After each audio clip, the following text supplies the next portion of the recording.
बहू ने कैसे जीता सासू माँ का दिल। मेरी सास पूरे दिन में 10 से 15 बार टॉयलेट जा रही थी।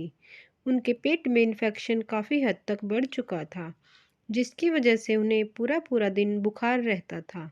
इसलिए वह 10 दिन से हॉस्पिटल में एडमिट थी। मैं सुबह शाम घर का काम करके फटाफट से हॉस्पिटल पहुंचती थी। मेरी गैर हाजिरी में मेरे पति सासू माँ के साथ रहते। सासू माँ को हल्का खाना देने के लिए बोला गया था, इसलिए मैं कभी उनके लिए पतली पतली खिचड़ी और कभी दलिया बनाकर ले जाती और रात को भी मैं उनका सहारा बनती। ऐसे ही कई दिन बीत गए। अब उनका पेट का इन्फेक्शन काफ़ी हद तक ठीक हो गया था, इसलिए उन्हें हॉस्पिटल से डिस्चार्ज मिल गया और हम उन्हें घर ले आए। सासू माँ हॉस्पिटल से घर तो आ गई थी, लेकिन उनकी अंदर इतनी कमजोरी आ चुकी थी कि वह अपने आप से टॉयलेट तक भी नहीं जा सकती थी। इसलिए मुझे घर के और बच्चों के काम के साथ साथ सासू माँ की भी देखभाल एक बच्चे की तरह ही करनी पड़ रही थी, क्योंकि वह काफ़ी कमज़ोर हो चुकी थी। और इसके साथ साथ मुझे गाय का भी काम करना पड़ता था, क्योंकि हमारे पास 2 गायें थी। फिर एक दिन जब मैं अपनी सासू माँ को नहला रही थी, तब मेरी सासू माँ मुझसे बोली कि बेटी, आज तूने मेरा दिल जीत लिया है। मैं तुम्हें ना जाने क्या क्या कहती थी और कैसे कैसे ताने भी देती थी।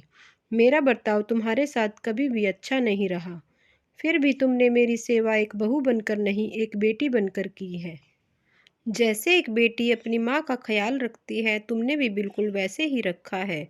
समय पर फल देना, अलग से मेरे लिए खाना बनाना, मुझे नहलाना, मेरे बाल कंघी करना और मेरे पैर दबाना और न जाने क्या क्या। आज की दुनिया में कौन ऐसी बहू है जो अपनी सास की इतनी सेवा करती है।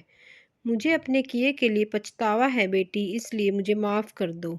और वह कहती है कि मैं धन्य हूँ जो मुझे बहू के रूप में बेटी मिली है। आज तुमने मेरा दिल खुश कर दिया है, सदा सुखी रहो, सुहागन रहो। फिर बहू कहती है, नहीं माँ जी, यह सब तो मेरा फर्ज था और हमें अपने माता पिता और सास ससुर की सेवा उनके जीते जी करनी चाहिए। और वह कहती है कि मैं उन पाखंडी लोगों के खिलाफ हूँ, जो लोग जीते जी तो अपनी माता पिता को बिल्कुल नहीं पूछते और ना ही उनकी सेवा करते हैं, और उनके मरने के बाद और उनके श्राद्ध पर न जाने क्या क्या पाखंड करते हैं। तो दोस्तों, आपको ये कहानी कैसी लगी प्लीज़ कमेंट कीजिए, और कहानी अच्छी लगी हो तो लाइक कीजिए, शेयर कीजिए, और चैनल पर नए हो तो चैनल को सब्सक्राइब कीजिए। Thank you.